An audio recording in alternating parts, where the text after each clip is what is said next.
Hello everyone, कैसे हैं आप सब। आई होप आप सब अच्छे होंगे। आज जो चैप्टर स्टार्ट होने जा रहे हैं that is your periodic classification of element. Chapter से ये चीज भी समझ में आपको आ रही है कि चैप्टर में पढ़ना क्या है। चैप्टर में हमें क्या पढ़ना है, एलिमेंट्स की क्लासिफिकेशन जो कि पीरियोडिक टेबल के अंदर है। तो पहले चीज हमें समझनी है वो ये है कि एलिमेंट्स को क्लासिफाई करने की जरूरत क्यों हुई। What was the need? Need क्या था? Need of classification. तो need for classification क्या रिक्वायरमेंट थी कि एलिमेंट को हमें क्लासिफाई करना पड़ा। तो अगर इसकी बात की जाए, ये ऑलमोस्ट नो, आप सबको पता होगा that how many elements exist in the nature? 118 element, 118 elements हैं जो एग्जिस्ट करते हैं। तो अगर हम इन एलिमेंट्स के बारे में पढ़ना शुरू करें, it will become really very difficult हम उनकी एक एक एलिमेंट की प्रॉपर्टीज को स्टडी करना शुरू करें। दैट मींस अगर एक एक एलिमेंट को हम पढ़ेंगे तो उनकी स्टडी बहुत वाइड हो जाएगी और डिफिकल्ट हो जाएगी, हमें समझ नहीं आएगी। तो क्या किया, इन एलिमेंट्स को फ्यू ग्रुप्स में अरेंज कर दिया, इन फ्यू ग्रुप्स। और इन ग्रुप्स में क्या है, इन ग्रुप्स की जो ग्रुप्स में एलिमेंट है सिमिलर प्रॉपर्टीज वाले रखे गए, सिमिलर प्रॉपर्टीज। तो इससे क्या बेनिफिट हुआ, इससे ये बेनिफिट हुआ जो 118 एलिमेंट्स को जो हमें एक एक करके पढ़ना पड़ता उनको हमने फ्यू ग्रुप्स में अरेंज कर दिया और ग्रुप्स के अंदर वही एलिमेंट है जिनकी सिमिलर प्रॉपर्टीज हैं। तो 118 एलिमेंट्स को हमने फ्यू ग्रुप्स में डिवाइड कर दिया। तो इससे क्या हुआ, जो इनकी इससे ये हुआ कि ये एक तो क्लासिफाई हो गए in well organised manner, well organised manner. और अब हमें सिर्फ स्टडी करना पड़ेगा इसको फ्यू ग्रुप्स को, कुछ ही ग्रुप्स को पढ़ना पड़ेगा, जिसकी वजह से इनकी स्टडी इजी हो गई, स्टडी रिड्यूस हो गई, आसान हो गई। तो ये रीजन था कि इन एलिमेंट्स को हमें क्लासिफाई करना पड़ा, जिससे कि इनकी स्टडी को एक तो वेल ऑर्गेनाइज्ड मैनर में बना दिया गया, सेकंड इनकी स्टडी जो वाइड थी उसको रिड्यूस करके फ्यू ग्रुप्स में ही ट्रांसफॉर्म कर दिया। तो ये रीजन था कि एलिमेंट को क्लासिफाई करना पड़ा। तो हम यहां से स्टडी करेंगे कि एलिमेंट को क्लासिफाई करने के लिए कैसे कैसे शुरुआत हुई, किसने क्या कहा, कैसे एलिमेंट को क्लासिफाई किया गया, तो वो सब हम यहां पे स्टडी करेंगे। तो पहले जो आए सबसे पहले the vernier trade, the vernier scientist थे जिन्होंने अपने ट्रेड दिए, द वर्नियर ट्रेड। इन्होंने एक अपना लॉ दिया और क्लासिफिकेशन बताया कि उन्होंने एलिमेंट को किस तरह से क्लासिफाई किया। तो according to the verniers law of triad, when elements are arranged in the order of increasing atomic masses, जब एलिमेंट को increasing atomic mass में अरेंज किया गया तो क्या हुआ, इससे ग्रुप ऑफ थ्री एलिमेंट्स का ग्रुप मिला जिसे हम कहते हैं triad, known as triad. Having similar properties are obtained.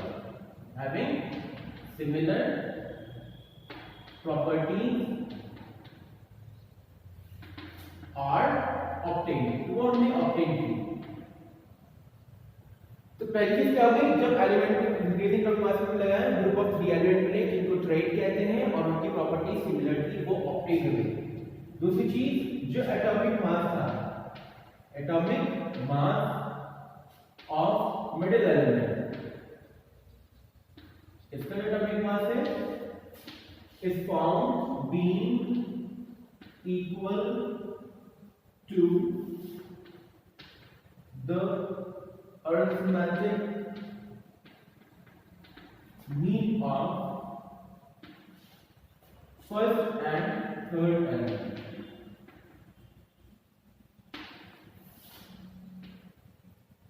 तो इसको ऐसे समझते हैं, एक एग्जांपल लेते हैं। इसने जो ट्रेड्स थी वो थ्री ट्रेड इसने बनाए थे। मैं इसमें से एक ट्रेड एग्जांपल ले रहा हूं, एल्कली माइनस का ट्रेड था। एल्कली मैटर या अल्कली एलिमेंट्स भी कह सकते हैं इनको। तो अल्कली एलिमेंट्स में जो है वो है लिथियम, सोडियम एंड पोटेशियम, ये 3 एलिमेंट है। तो 3 एलिमेंट है, इनकी सिमिलर प्रॉपर्टीज है। तो इस हमने कहा ट्रेड अल्कली मेटल का फर्स्ट ट्रेड था, इसने 3 ट्रेड ही कर पाया। तो एक तो इनकी सिमिलर प्रॉपर्टीज की बात की गई है, इनकी सिमिलर प्रॉपर्टीज थी क्या थी, ये तीन मेटल है। दूसरा इनकी वैलेंसी 1 है, वैलेंसी आपको पता है वैलेंसी कैसे निकालता है, तो चेक करें ना, तीनों की 1 ही वैलेंसी। तो इनकी सिमिलर प्रॉपर्टीज थी। दूसरी चीज जो मिडिल एलिमेंट का एटॉमिक मास है वो फर्स्ट और थर्ड एलिमेंट के अरिथमेटिक मीन के इक्वल ही था। तो अगर हम इस चीज को चेक करें, लिथियम, सोडियम, पोटेशियम, लिथियम का एटॉमिक मास कितना है 7, सोडियम का 23 एंड पोटेशियम का 39। अगर हम यहां पे अरिथमेटिक मीन लें किसका, लिथियम एंड पोटेशियम का, कैसे लेते हैं अरिथमेटिक मीन, दोनों को ऐड कर देंगे, 2 से डिवाइड कर देंगे, तो 7 + 39 अपॉन 2, तो 46 अपॉन 2, ये हो गया 20। तो सोडियम का जो एटॉमिक मास है वो इसके अरिथमेटिक मीन के इक्वल आ रहा है। तो यही डबल एट स्ट्रेट था, इसने यही चीज बताई कि जब एलिमेंट को एटॉमिक मास के ऑर्डर में इंक्रीजिंग एटॉमिक मास के ऑर्डर में लगाएंगे तो ग्रुप ऑफ 3 एलिमेंट जिसे ग्रेड कहा जाता है वो ऑब्टेन हुआ, उनकी सिमिलर प्रॉपर्टीज। दैट मींस एक ग्रेड के अंदर जो 3 एलिमेंट है उनकी प्रॉपर्टीज सिमिलर है। दूसरी चीज जो मिडिल एलिमेंट का एटॉमिक मास होगा वो फर्स्ट एंड थर्ड एलिमेंट के अरिथमेटिक मीन के एटॉमिक मास के इक्वल होगा, जो कि हमने चेक कर लिया है, करेक्ट है। लेकिन इसकी लिमिटेशन आ गई, दैट मींस ये कुछ एलिमेंट को अरेंज कर पाया but it was not able to arrange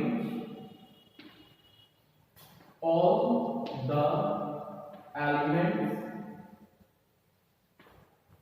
into triad. क्या हुआ, इसलिए कुछ एलिमेंट को ट्रेड्स में अरेंज करने में सक्सेसफुल रहे गवर्नियर्स, बट सब एलिमेंट्स को अरेंज नहीं कर पाया, इस वजह से ये इसकी लिमिटेशन हो गई।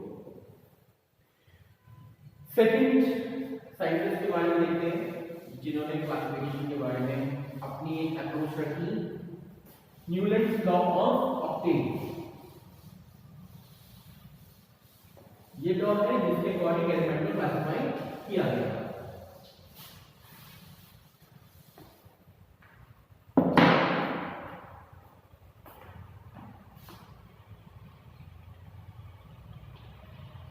Newlands law of Octave.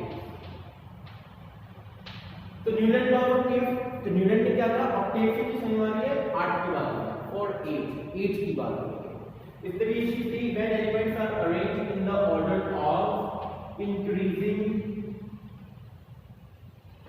atomic masses, जब एलिमेंट को अरेंज किया गया एटॉमिक मासेस के ऑर्डर में से इंक्रीजिंग ऑर्डर, तो क्या हुआ, it was found that the properties of the first element, the properties of the 8th element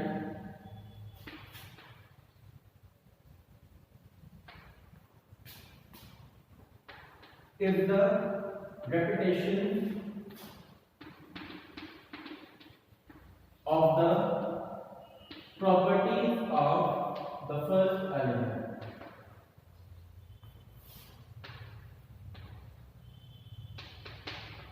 Of the first element.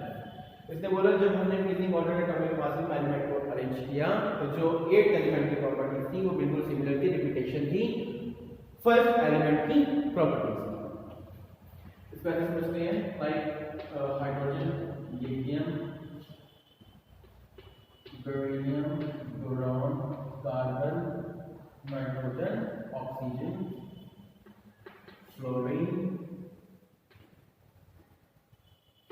Sodium, magnesium, aluminium, silicon, phosphorus, sulphur, chlorine, potassium, calcium. तो इसने क्या कहा कि जो इसने एलिमेंट को अरेंज किया in order of increasing atomic masses, तो जो प्रॉपर्टीज 8 एलिमेंट की हैं वो फर्स्ट एलिमेंट की रिपीटेशन आएंगी।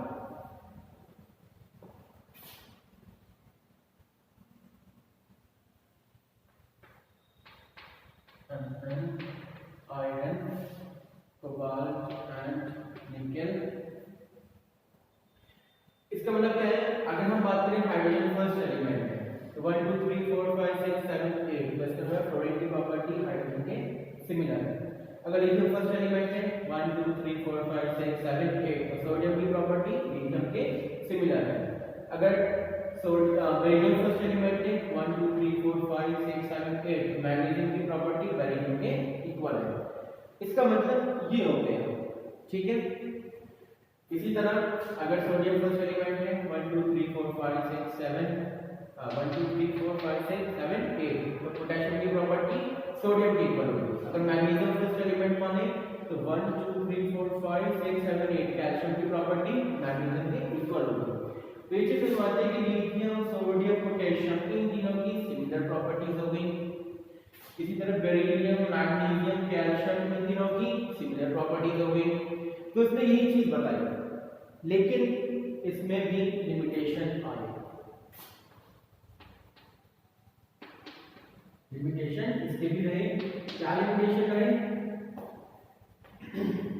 पहला लिमिटेशन तो ये रहा कि ये जो इसका लॉ था कि सिमिलर प्रॉपर्टीज जो उनकी रिपीटेशन होगी वो सिर्फ कैल्शियम तक ही एप्लीकेबल है, अप टू कैल्शियम। कैल्शियम तक तो ठीक रहा कि जो इसकी प्रॉपर्टी वो इसकी है वो इसकी है, लेकिन इसके बाद में अब जो एलिमेंट एडिट होना शुरू हुए तो वहां पे क्या हुआ, वहां पे ये हो गया कि उनकी जो प्रॉपर्टीज थी और जो ऊपर वाले एलिमेंट्स की प्रॉपर्टी वो सेम नहीं रहेगी। अब इसको आगे अभी बताऊंगा मैं आपको। सेकंड चीज, इसने बोला कि सिर्फ ओनली 56 एलिमेंट एग्जिस्ट करेंगे, ओनली 56 एलिमेंट इतने ही एग्जिस्ट करेंगे, इससे ज्यादा एलिमेंट ना फाउंड होंगे, वो डिस्कवर हो चुका। सिर्फ 56 इसने बोला इतने ही एग्जिस्ट करेंगे। थर्ड, अगर हम बात करें इससे दो एलिमेंट एक साथ मिल दिया, कोबाल्ट एंड निकेल, जैसे यहां पर आ रहा है, ठीक। एक तो बताया कि एक साथ क्यों रखा। सेकंड, जिस जगह रखा उसकी प्रॉपर्टी और उसके ऊपर वाले एलिमेंट्स की प्रॉपर्टी बिल्कुल डिफरेंट, टोटली डिफरेंट थी। अगर बात करें इन दोनों की प्रॉपर्टी और इनकी प्रॉपर्टी, ये क्या है आपस में डिफरेंट थी। तो जब डिफरेंट है तो ये एक जगह क्यों रहते हैं, ये लिमिटेशन हो गया। और लिमिटेशन क्या था, अगर बात करें Fe आयरन जो होता है इसकी जो प्रॉपर्टीज होती है कोबाल्ट निकेल जैसी ही होती है, कोबाल्ट एंड निकेल के सिमिलर होती है, लेकिन आयरन को उसने क्लासिफिकेशन में इन दोनों से बहुत दूर रख दिया। तो ये चार लिमिटेशन थी जो यूनिट्स ऑफ प्लेस की थी। आई होप आपको दोनों सेंस समझ में आ गए होंगे, डबल नेट स्ट्रेट भी आ गए होंगे समझ में, क्लासिफिकेशन उसका, लिमिटेशन, यूनिट्स ऑफ ऑक्टेन उसका क्लासिफिकेशन कैसे था और उसकी लिमिटेशन क्या थी।